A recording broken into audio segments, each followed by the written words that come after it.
Hey, y'all. You're now tuned in to the original podcast of A Stronger Foundation. Welcome. Some call me Doctor, others call me Master T. You can call me anytime. I'm Sweet Tea, the academic architect PDO. That's planner, designer, and overseer of the academic success plan for kids. So tell your neighbor or call somebody and let them know it's that time. Hey, y'all, let's get building. Hey, everybody.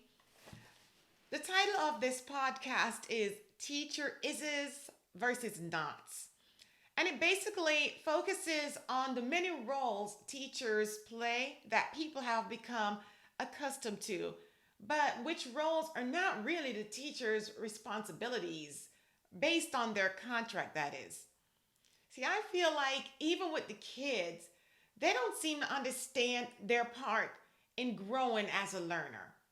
See, both parents and students have gotten so used to the many hats the teachers wear that the line of responsibilities have become blurred.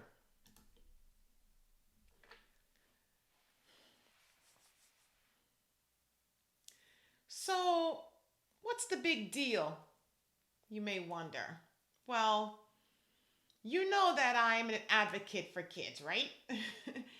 And as my mission is to help them to be the best that they can be by developing a strong academic foundation, I feel like they are developing a level of dependency on their classroom teachers, and that contributes to the development of a lack of academic integrity. Let me explain what I mean. See, in some cases, kids rely so much on their classroom teachers that they won't even attempt an assignment unless the teacher is physically standing right next to them. I also feel like if parents better understood the degree to which they are ultimately responsible for the quality of the education their kids eventually get, then maybe they would be more vigilant in taking ownership. Let's back up and define what is a teacher. In the way we have come accustomed to defining a teacher is as one who teaches lessons, tends to students' every need, and these days they even tend to general social and psychological needs, even mental health.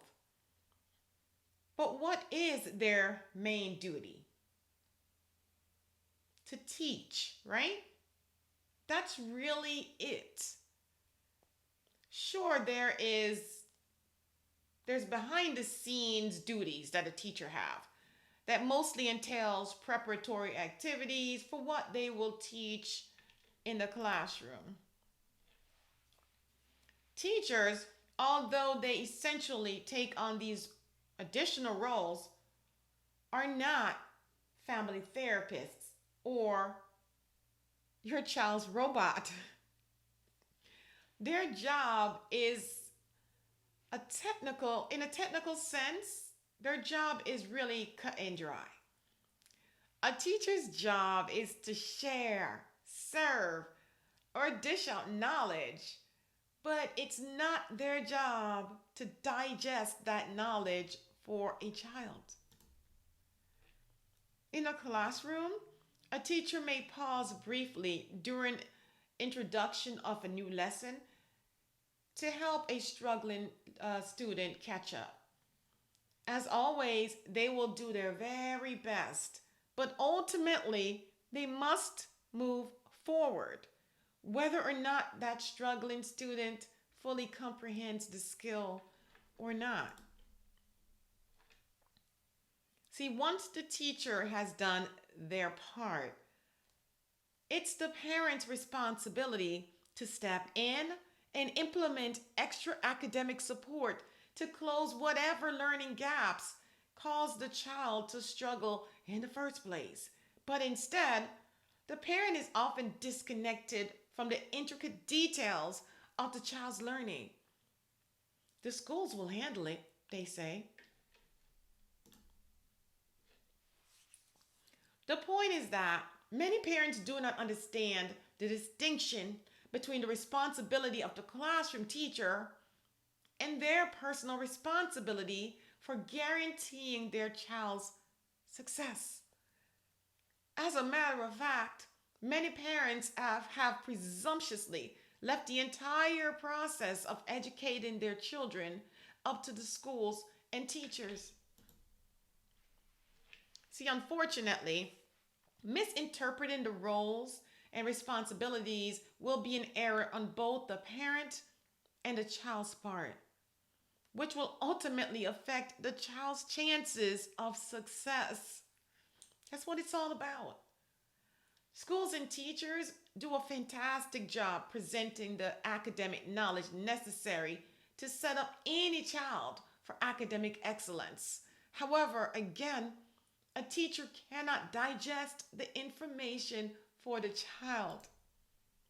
What must happen in order to complete the educational process and support a child's learning in ways that avoid formation of learning gaps is for parents to arrange a system of tracking their child's academic development that also includes accountability. See, some parents, they feel that they can relax due to certain accommodations that their child may receive in school. See, a lot of students now receive accommodations, as you know. And as a result of these accommodations, a parent may feel like they don't have to interact and engage as much as they really need to. Okay? So when a parent relaxes due to certain accommodation that the children are receiving in school, and due to some form of a special learning plan, as I call them, they fail to understand that accommodations have their limitations in terms of the extent to how much is required to keep a learner performing on grade level. Let me try to explain this a little better because I feel like I'm not being clear as I want to be. During an active lesson, when a teacher notices a struggling learner, the teacher is prepared with various strategies ready to accommodate the student. But this accommodation must be brief in order to keep the flow of the lesson.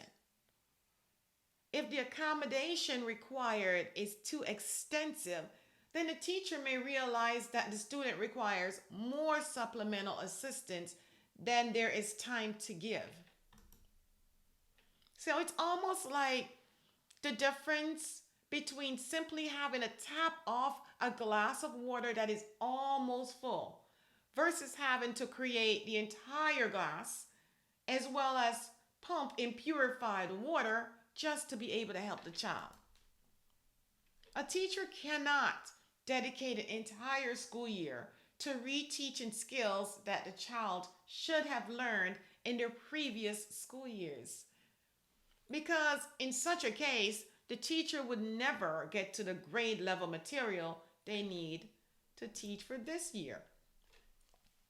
And that's how it is when gaps are too extensive. In many cases, students who are prone to learning gaps as a result of poor learning habits often have a vast array of gaps in numerous standards. And during lessons, any teacher will do their very best to accommodate minor gaps. But eventually, the teacher must let go, cut ties, and move on to meet the requirement of teaching the new skills. Now, again, no teacher can commit to reteaching the entire curriculum from a past grade level to bring a student up to par. Otherwise, the unlevel students would essentially be punished by having to wait for other students to catch up. Now, these situations result from learning gaps that gets wider each year that they are neglected. At some point, the gaps can no longer be ignored, and it's time to evaluate what went wrong. So, at the end of the day, in attempt to assign blame, at times parents may ask, have my child's teacher done their job? And I say yes, absolutely. And it's easy to determine this response with a simple question. Did the teacher teach the curriculum standards? Did the teacher teach the curriculum standards? Most likely, yes. So, where that leaves the parent is to acknowledge ownership of not implementing additional academic training that would have kept the child on track. Remember who gets the short end of the stick in this situation when we fail to do our part to ensure development of a solid academic foundation that can provide sufficient support when our kids reach the drop-off zone at the Great Divide. Some may attempt to pass blame based on a school's method of delivery, but that is beside the point. Because whether a teacher decides to deliver the lesson with a song and dance or in a monotone way, as long as the knowledge is served, the criteria is met. Now, many teachers dedicate their talents to developing an entertaining way of delivering the lesson, but ultimately, it's not about how they teach it, but did they teach it? But when students don't understand this concept, they develop a crippling dependency on their teacher, which limits the quality of what they learn as well as the degree to which they learn. Now, think about this analogy. In a restaurant, the job of a waitress is to serve the meals, but they are not responsible for digesting the meal. Rather, the body has its own automatic processes for breaking food down, called digestion. In a basic review of how digestion works, now following the consumption of food, the process begins with the teeth manually chewing and chopping the food into smaller pieces. Now, in a similar way, learners must develop manual processes for digesting knowledge. Now, continuing with the analogy of digestion. As more food is forced down the esophagus, if the body is unable to digest the food fast enough, there will be a disruption in the digestion process and regurgitation may occur. A similar effect in learning new information may occur if students are presented with new skills before mentally structuring the previous knowledge that they consumed. And so, at the beginning of the new week, when students return to class and new knowledge is presented, unless they have properly digested the previously learned standards, they will likely be unable to make the appropriate connections required for a smooth transition of the information into long-term memory. And in fact, they may even experience information overloads, system failure, and shut down. Now, I want to switch gears just a little bit and take you with me on a brief journey to examine a new phenomenon that I see on the academic horizon. It's a new breed of teachers. But before we go there, I want to remind you how we discussed that teachers have been known traditionally to assume many extra roles that's not really required by their contracts. In fact, if you recall, there was even a time back in history when teachers used to visit students' homes as a measure of their dedications. Now, let me add a few more details to get you to understand why we are going where we're going. Even with the extra duties that teachers have historically played, and even with the many hats that they wear to accommodate those they serve, and regardless of how far they have bent in order to appease, still, teachers have been notorious for taking great heat and have been forced to tolerate unfair abuse from students, parents, and administrators too, all while not being adequately compensated or otherwise appreciated.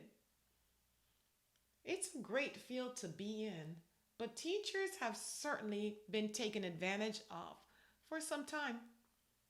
Teachers have been fighting for better conditions for years, although their appeals have mostly fallen on deaf ears. So now that I've built the stage for where we need to go, come along with me. You see, the new structure of teaching and learning in today's classrooms requires intense self-discipline from students. But this discipline is not enforced. And not because teachers necessarily prefer this way, but remember from our previous episode that the new learning theories for best practices has essentially outrated the former methods, which once incorporated self-discipline. So, out with the old, it's gone. Traditionally, caring teachers have learned the hard way after taking on the role of enforcing discipline. But after facing great retaliation from students, parents, and sometimes administrators, a new breed of teachers have evolved. Those who skillfully pick their battles. Now, before I go on, when I talk about discipline, I'm talking about just teaching a child how to develop efficacy and how to establish good work ethics that will benefit them and help them to achieve the most out of their learning experiences. That's the discipline that I'm talking about. Okay? But again, the new breed of teachers that has evolved, those now skillfully, they pick their battles. The new best practices now being incorporated excludes the character development that once trained lethargic learners to self-monitor and regulate. So as a remedy for lethargic students who are unable to self-regulate, new intelligent learning software have been developed and implemented which caters to self-learners. Now, at one point, with some of the older former teaching methods, distracting students in the classroom were able to disrupt an entire session, preventing any student from learning. But the inclusion of technology has significantly resolved this issue by providing an animated resource that engages the distractors with digital mental stimulation while allowing self-regulators to gain the most of the learning experience minus the distraction. So it's a win-win. But with this win, the lethargic student essentially loses.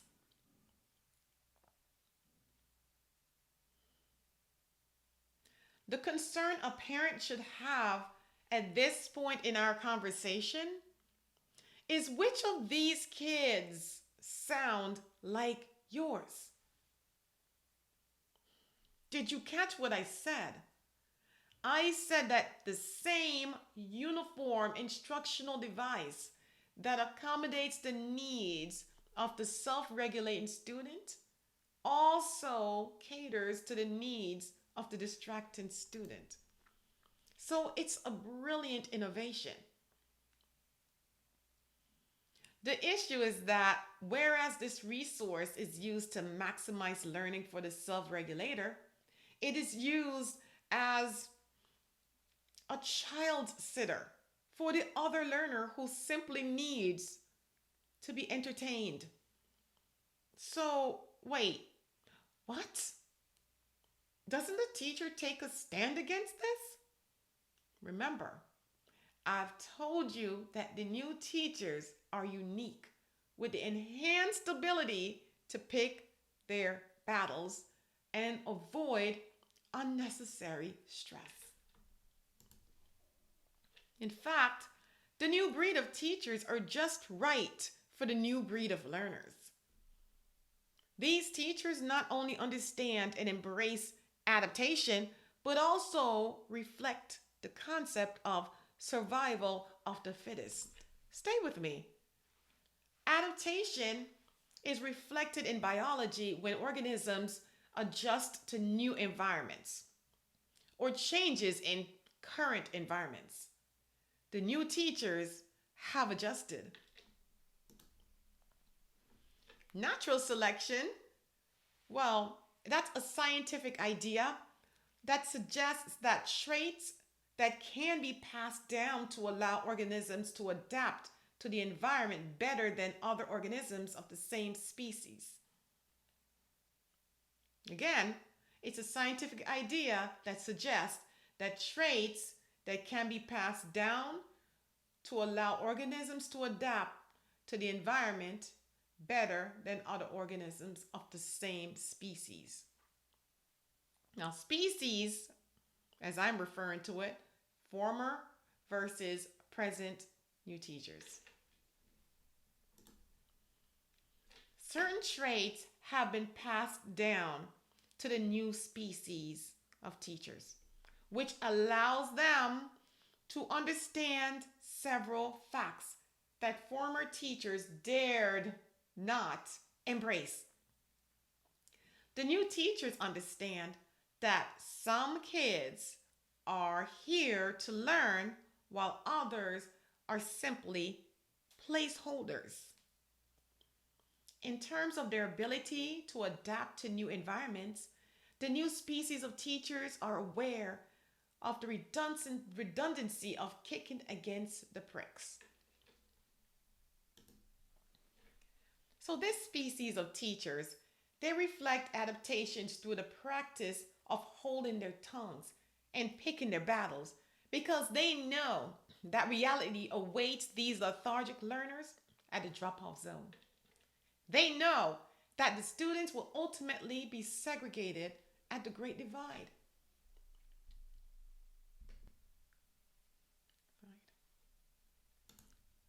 Another benefit of the new teacher species is that they are better suited to deal with parents who constantly presents non-related issues. I should say non-academic related issues that has nothing to do with the teacher's job.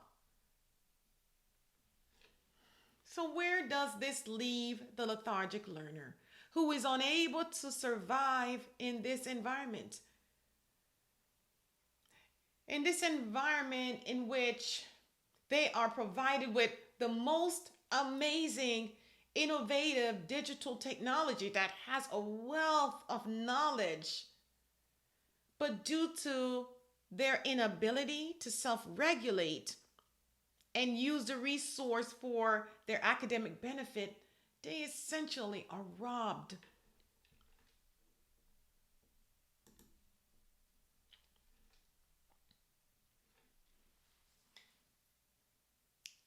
Is this your child?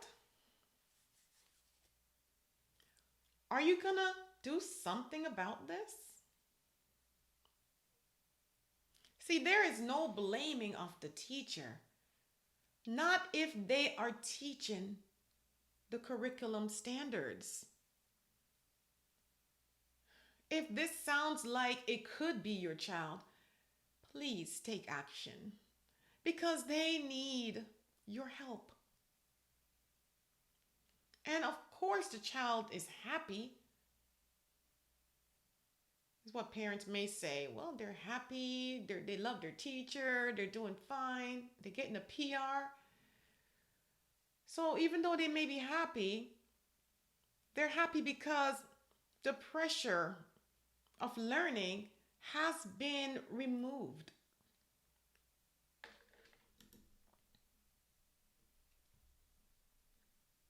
But that pressure may have been exactly what your child needed in order to achieve the same degree of learning as a student who is able to self regulate. Every child learns in a unique way, but all of them must study to some degree in order to learn. Based on the level of prior knowledge, some kids require less direct instruction than others. And so there's no need to be baffled by the fact that one student can achieve maximum learning without ever picking up a pencil, while other students must write until it hurts. Just joking. So, for that student who is prevented from being a distraction through the entertaining feature of the brilliant technology, this becomes an unethical circumstance that the oblivious parent is completely disengaged from. Bottom line is that kids must study in order to succeed, and there is no way around it. We all want kids to be happy. We want them to just be kids. Let the kids be kids. We want them to live their best life now.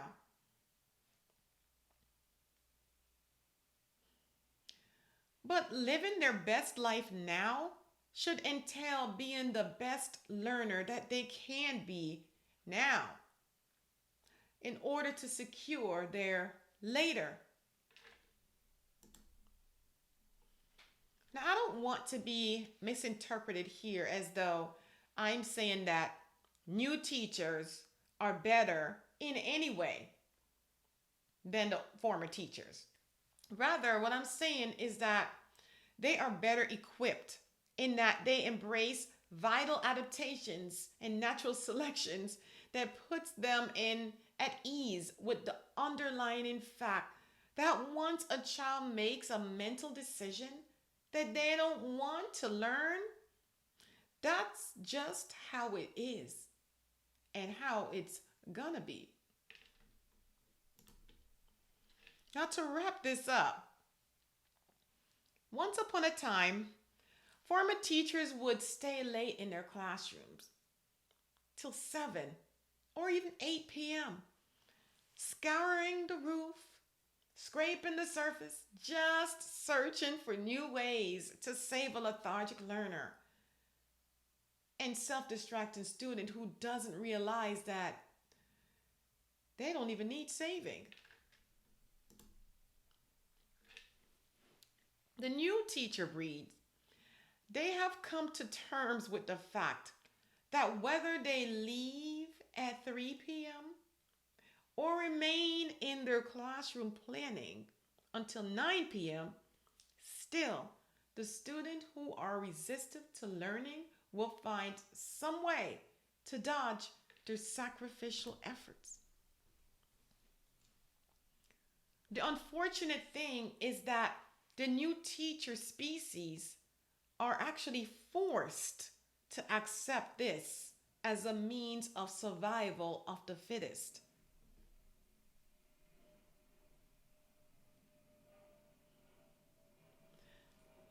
because it is essentially their ability to adapt to the increasingly or the increasing lethargic nature of the new breed of learners that will grant their survival in the academic field as it is today. Now, when I said that former teachers would not even think of embracing or condoning the norms of the new breed of learners, I mean that former teachers they were like ship captains. They would sacrifice everything just fighting to save that one student, even if it meant going down with the ship.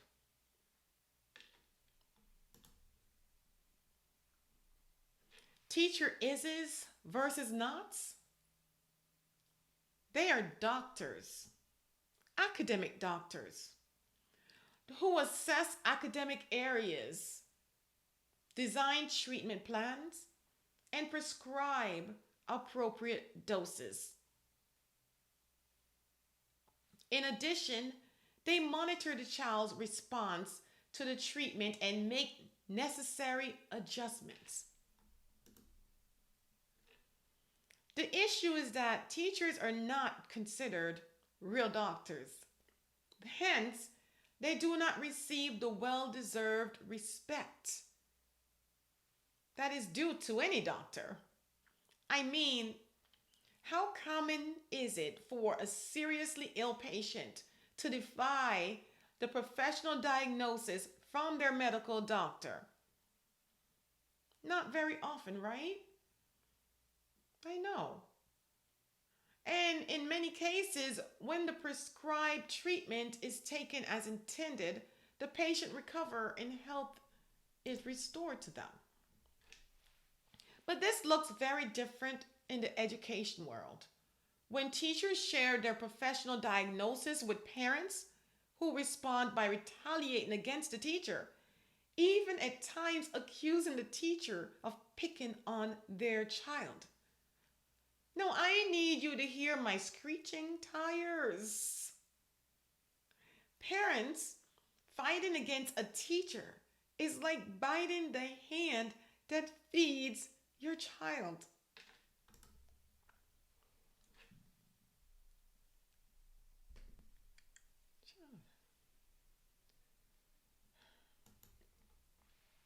Now, earlier I mentioned that a teacher is not a child robot. What I was referring to is that in many situations that I've personally witnessed, if a teacher doesn't respond in the way a student think they should, like for example, if a teacher doesn't smile at a student or entertain them in a way that pleases the child, a parent may move the student to a new classroom. Now, I've personally witnessed students being moved to multiple classrooms and even schools simply because they were not pleased with the teachers' personalities. Okay, quick disclaimer. Now, I understand that there are occasions and isolated cases in which there is a real conflict between personalities, between students and teachers. But I'm speaking in general terms here. So, a teacher's job is to teach. They are not required to entertain, even if some do based on their eccentric personalities. Some children literally want to have a remote that controls the classroom experience, including the teacher's responses. Now, if the child decides to become a distraction, they want the power to control the teacher's response from being stern to being amused by their antics. Now, if the teacher does not respond to the code that the student punched into their remote control, the first step is to focus on reprogramming that teacher who is obviously broken. And if not broken, there is certainly some degree of malfunction that displeases the student. So the student who apparently doesn't understand their role in the classroom as the learner decides to accept a mission to humble this teacher.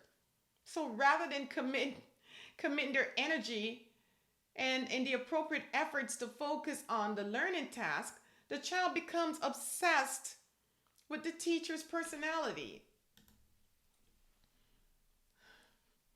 The child may go as far as to complain to parents, who then complains to administration, which results in unnecessary stress for an instructor who just wants to teach the child.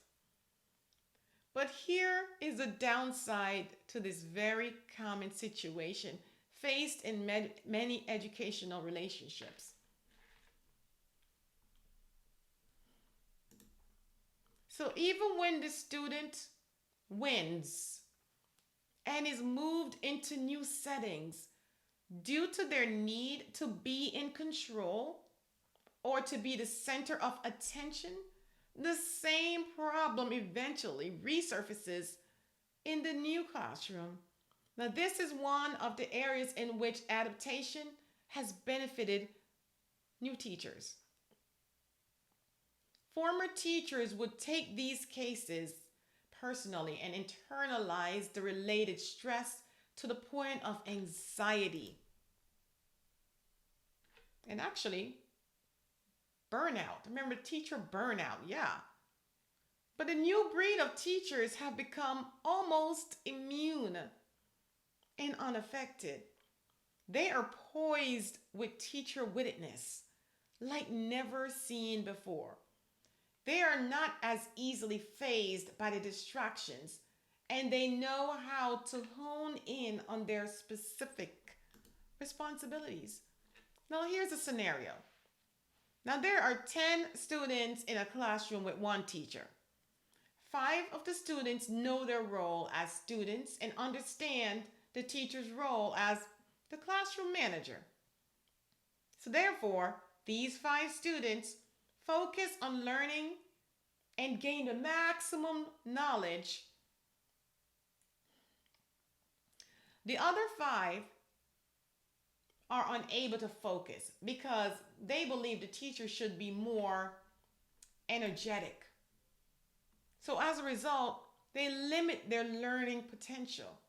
If both groups have the same teacher, is the real issue with the teacher or with the child?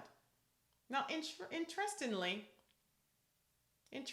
enough, that's not even the most important concern here, because the real question is, who does this affect the most? The child. And that is why we are having this discussion. As an advocate for kids' education, I am sympathetic to this student who will likely endure negative academic consequences as a result of their own bad academic habits. Remember, in the end, it cannot be said that a child's lack of knowledge was due to a teacher's failure to teach, because the teacher is gonna teach them. It's how the child engages with the knowledge that determines their academic strength. So please, consider your role in your child's education and be sure to become familiar with teachers' is's and nots so that you can avoid unrealistic expectations from your child's classroom teacher. The child is the one who will have to deal with the penalty of developing a weak and wobbly academic foundation. So we must not allow them to make this decision because they are only kids. Thank you so much for listening.